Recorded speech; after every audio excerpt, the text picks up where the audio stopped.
Assalamualaikum warahmatullahi wabarakatuh. Perkenalkan, nama saya Kirina Manidi Desto dengan NIM 121700574. Di sini untuk memenuhi tugas saya dari mata kuliah intelijensi buatan, saya akan menjelaskan mengenai machine learning from omics data. Sebelumnya, saya akan menjelaskan apa itu data omics. Jadi, data omics ini merujuk pada data biologis tingkat tinggi yang diperoleh dari berbagai teknologi pengukuran yang fokus pada aspek-aspek khusus dalam biologi.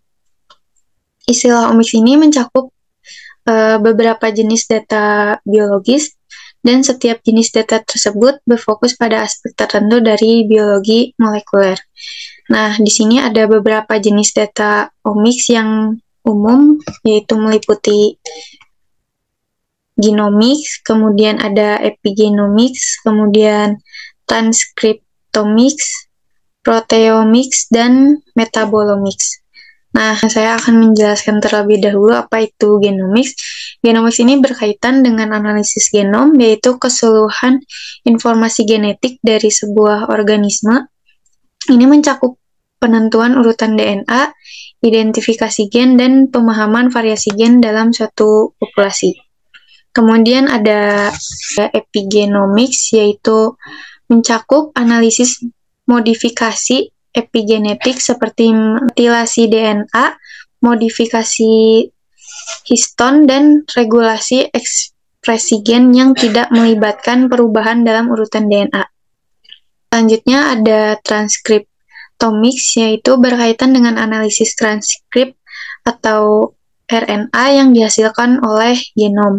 Ini mencakup identifikasi dan kuantifikasi ekspresi gen, analisis variasi RNA alternatif, dan pemahaman pola ekspresi gen selama berbagai kondisi atau dalam berbagai sel. Selanjutnya ada proteomics, berkaitan dengan analisis semua protein yang dihasilkan oleh genom suatu organisme. Ini mencakup identifikasi dan kuantifikasi protein, pemahaman modifikasi post-translasional, serta analisis interaksi protein-protein. Kemudian yang terakhir ada metabolomics, berkaitan dengan analisis semua metabolit molekul atau molekul kecil yang dihasilkan oleh sel atau organisme. Ini mencakup identifikasi dan kuantifikasi metabolit, serta pemahaman jalur-jalur metabolik dan respon metabolisme terhadap berbagai kondisi. Nah, analisis data omics ini seringkali melibatkan teknik-teknik statistik dan machine learning untuk mengidentifikasi pola, hubungan, dan informasi biologis yang relevan. Penerapan teknologi ini membantu ilmuwan dalam memahami kompleksitas biologi dan memberikan wawasan yang mendalam tentang bagaimana informasi genetik diekspresikan dan diatur dalam sistem biologis. Dari itu langsung saja saya akan menjelaskan codingannya. Di sini saya mengambil referensi dari GitHub Evotech Bioinformatics. Nah, semuanya itu memakai bahasa Python. Yang pertama ada create-plots. Ini bertujuan untuk membuat beberapa plot sebagai hasil dari analisis machine learning dalam proyek yang berkaitan dengan data biologis tingkat tinggi. Yang pertama yaitu ada import library-nya, fungsi yang dibutuhkan, seperti manipulasi file dan data, visualisasi menggunakan matplotlib dan seaborn, serta fungsi-fungsi dari proyek lain. Kemudian mengkonfigurasi matplotlib dan seaborn.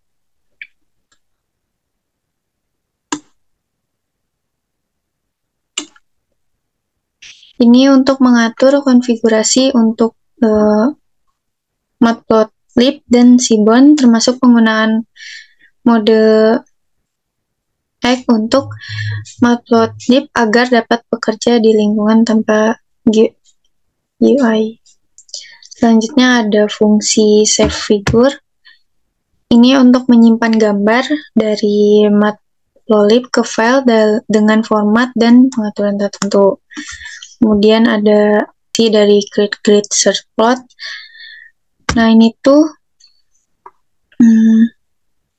untuk membuat plot hasil pencarian grid pada model machine learning-nya. Selanjutnya ada dev create data plots. Itu untuk membuat plot visualisasi dari biologis termasuk scatter plot menggunakan UMAP. Selanjutnya ada dev create box plot.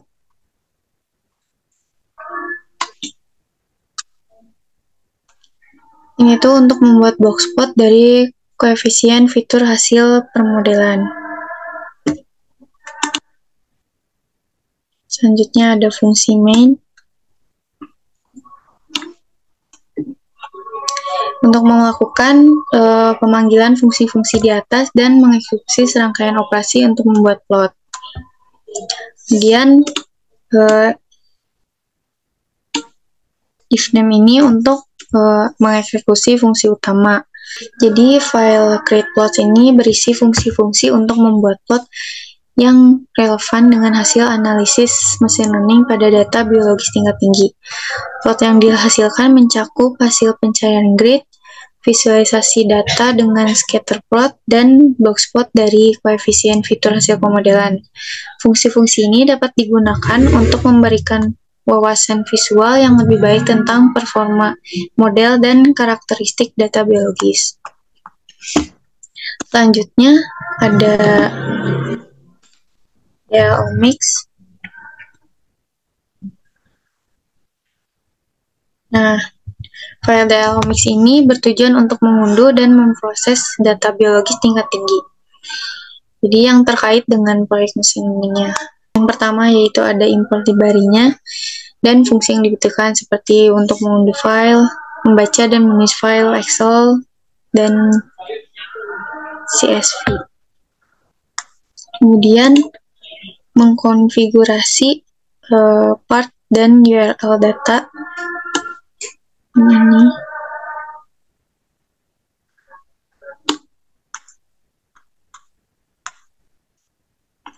Ini tuh untuk menyusun path dan URL untuk berbagai file data, termasuk data meta dan hitungan mentah, kemudian informasi gen, dan file hasil pemrosesan data. Selanjutnya ada dev create L1000 df. Ini fungsi utama yang mengandung langkah-langkah untuk mengunduh, mengurai, dan menghasilkan data frame dari data biologis L1000. Kemudian ada min-nya. Ini fungsi utama yang dipanggil jika file ini akan dieksekusi langsung. Dan ini untuk mengeksekusi fungsi utama. Nah, file DL-Omics ini berfungsi sebagai modul untuk mengelola data omics, terutama data biologis L1000. Ini mencakup langkah-langkah untuk mengunduh data dari sumber eksternal, membaca dan memproses data mentah, dan menghasilkan data frame yang akan digunakan dalam proyek machine learning. Data hasil pemrosesan disimpan dalam file binar untuk mempercepat proses selanjutnya dan mengurangi kebutuhan pengunduhan ulang data. Fungsi utama dari create L1000df ini dapat digunakan untuk memuat dan memperbarui data frame dengan data L1000. Selanjutnya ada main.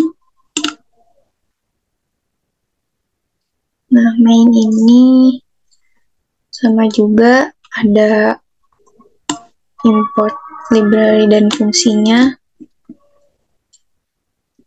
yang dibutuhkan untuk pelatihan dan evaluasi model machine learning, termasuk pemrosesan data dan dengan pandas, model SFM linear, dan scikit-learn, serta Optuna untuk optimasi parameter. Kemudian mengkonfigurasi environment. yaitu yang ini. Nah, itu akan mengkonfigurasi path dan nilai seed acak atau random state ini untuk digunakan dalam eksperimen machine learning. Kemudian ada depth calculate score, ini untuk menghitung skor akurasi dan emisi dari modelnya. Kemudian ada main, ini fungsi utama untuk melakukan langkah-langkah untuk pelatihan dan evaluasi model mesin learning-nya. Kemudian ada processing data. Nah, ini tuh memuat data L1000 dan melakukan pemisahan antara data latih dari X-train, Y-train, dan dapat diuji X-test, kemudian Y-test berdasarkan kriteria tertentu seperti nested group, cross-validation. Kemudian ada pembuatan model. Nah, ini tuh mendefinisikan model mesin learning menggunakan linear support vector classification dengan fungsi pemilihan fitur mutual information. Selanjutnya ada ini, yaitu untuk menentukan konfigurasi parameter untuk pencarian grid, termasuk pemilihan model dan jenis validasi silang.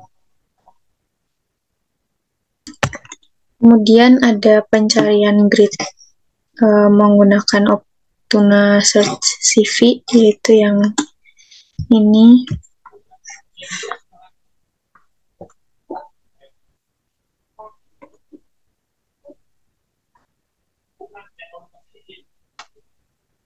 Nah, di sini. Ini tuh untuk melakukan pencarian grid untuk mencari konfigurasi parameter terbaik menggunakan Optuna Search CV. Hasil pencarian disimpan dalam file untuk penggunaan berikutnya. Kemudian ada evaluasi model terbaik pada data uji. Ini menggunakan model terbaik yang ditemukan untuk melatih kembali model pada data latih dan mengevaluasi performanya pada data uji.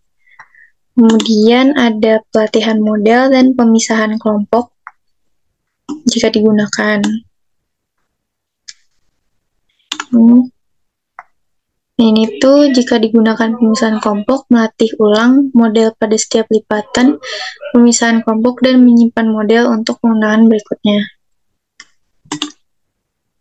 Kemudian mengeksekusi fungsi utamanya. Nah, file main ini script utama yang menghasilkan pemrosesan data dan pelatihan model dan evaluasi model machine learning. Jadi ini tuh mencakup langkah-langkah untuk memuat data, membagi data menjadi set latih dan uji. Kemudian mendefinisikan model, mencari parameter terbaik, dan mengevaluasi model.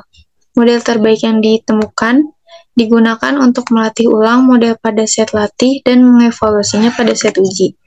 Jika digunakan pemisahan kelompok, model juga dilatih ulang untuk setiap lipatan pemisahan kelompok. Model dan hasil pencarian grid disimpan untuk menganalisis dan penggunaan berikutnya.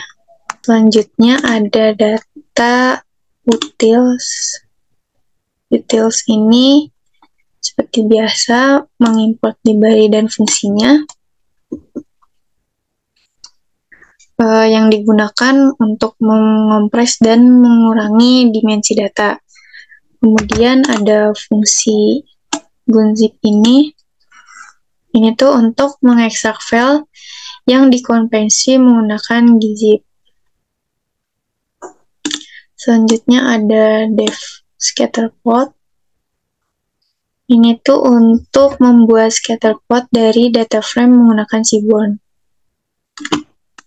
Kemudian ada fungsi handle extra column.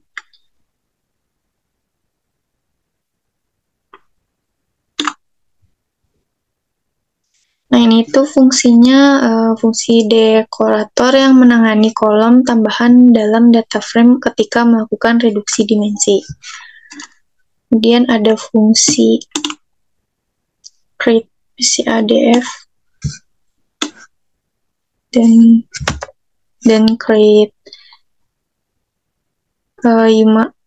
UMAPDF ini. Lalu fungsinya untuk membuat data frame hasil reduksi dimensi menggunakan VCA atau UMAP. Nah, jadi dari file utils.py ini berisi fungsi-fungsi yang membantu yang digunakan dalam pemrosesan dan visualisasi data. Untuk mencakup fungsi untuk mengekstrak file yang dikompresi, membuat scatter plot, dan mengelola kolom tambahan saat melakukan reduksi dimensi. Fungsi-fungsi ini dapat digunakan dalam proyek machine learning untuk mengeksplorasi dan memvisualisasikan data. Nah, jadi yang dapat disimpulkan proyek ini merupakan kombinasi antara data science dan machine learning yang bertujuan untuk menganalisis dan memahami informasi biologis yang terkandung dalam data omics. Terdapat beberapa poin penting dari proyek ini melibatkan yang pertama yaitu pemrosesan data omics, mengunduh dan memproses data omics ini khususnya data L1000 dari LINCS, kemudian membuat data frame yang berisi informasi ekspresi gen dalam bentuk hitungan dan metadata terkait setiap sampel. Kemudian yang kedua yaitu ada visualisasi dan analisis data. Membuat visualisasi seperti scatter plot, histogram, dan box plot untuk memahami distribusi dan korelasi dalam data omics. Kemudian juga menganalisis korelasi dan informasi mutual antara fitur-fitur dalam data. Yang ketiga yaitu pengembangan model machine learning, membagi data omics menjadi set latih dan uji, kemudian menggunakan model support vector machine untuk melakukan klasifikasi. Kemudian mengoptimalkan parameter model menggunakan teknik pencarian grid dan Optuna. Yang keempat yaitu evaluasi dan pelatihan ulang model. Mengevaluasi performa model pada set uji, kemudian jika diperlukan melatih ulang model untuk setiap lipatan pemisahan kelompok. Yang kelima yaitu ada utilitas untuk pemrosesan dan visualisasi. Itu menyediakan fungsi-fungsi bantu untuk pemrosesan dan visualisasi data. Fungsi-fungsi ini membantu dalam ekstraksi, reduksi dimensi, dan visualisasi data.